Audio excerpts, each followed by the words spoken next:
Deputy CM Arun Sao ने एक बार फिर भगवान राम और कानून व्यवस्था पर हो रही राजनीति और राहुल गांधी के न्याय यात्रा को लेकर कांग्रेस पर निशाना साधा है। डिप्टी सीएम साव ने कहा कि चुनाव आता है तभी कांग्रेस को भगवान राम याद आते हैं। कांग्रेसियों को अपने केंद्रीय नेतृत्व से पूछना चाहिए, उन्होंने अयोध्या के निमंत्रण को अस्वीकार क्यों किया। इसके बाद भी भगवान राम को काल्पनिक कहने वाले लोग अगर भगवान राम की भक्ति में आते हैं तो अच्छी बात है, लेकिन भगवान राम को मानना है तो कांग्रेसी पूरी आस्था और श्रद्धा से माने, राजनीतिकरण और दिखावा से आगे। उन्होंने प्रदेश के कानून व्यवस्था पर कहा कि अभी जो कुछ हो रहा है वह कांग्रेस के कुकर्मों के कारण है। कांग्रेस की सरकार ने प्रदेश को अपराध का गढ़ बनाया था। हमारी सरकार तेजी से इस दिशा में काम कर रही है।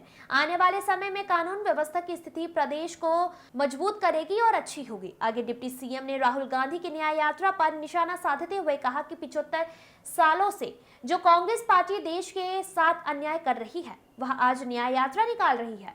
देश की जनता ने तय कर लिया है, नरेंद्र मोदी जी को तीसरी बार देश का प्रधानमंत्री बनाना है और छत्तीसगढ़ की 11 की 11 सीटें नरेंद्र मोदी को देना है।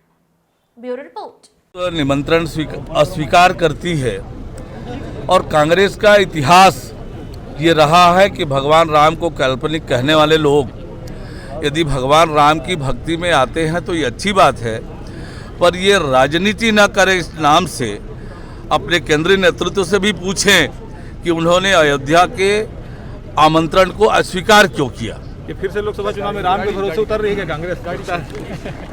कांग्रेस चुनाव आता है तब भी भगवान राम के शरण में जाते हैं, इसीलिए मैंने कहा कि भगवान राम को मानना है तो आस्था और श्रद्धा से माने, राजनीतिक कारणों से या दिखावे के लिए नहीं। जोड़ों में राहुल गांधी छत्तीसगढ़ आ रहे हैं, रायगढ़ में उनका दौरा है, वहां से निकलेंगे। कुछ आप समय क्या 75 सालों से जो कांग्रेस पार्टी देश के साथ अन्याय कर रही है वो आज न्याय यात्रा निकाल रही है, पर देश की जनता ने तय कर लिया है नरेंद्र मोदी जी को तीसरी बार देश का प्रधानमंत्री बनाने का और छत्तीसगढ़ की 11 की 11 सीटें नरेंद्र मोदी जी को देने का। सर, ये कानून व्यवस्था को लेकर कांग्रेस लगातार सवाल खड़े कर रही है और जिस तरह से दावा था 15 दिन में, महीना दिन में अपराध मुक्त हो जाएगा छत्तीसगढ़, लगातार घटनाएं हो रही हैं। कांग्रेस की सरकार ने जो प्रदेश को अपराध का गढ़ बनाया था, हमारी सरकार तेजी से इस दिशा में काम कर रही है और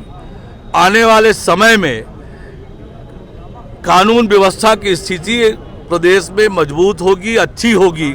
अभी जो कुछ हो रहा वो कांग्रेस के कुकर्मों के कारण है।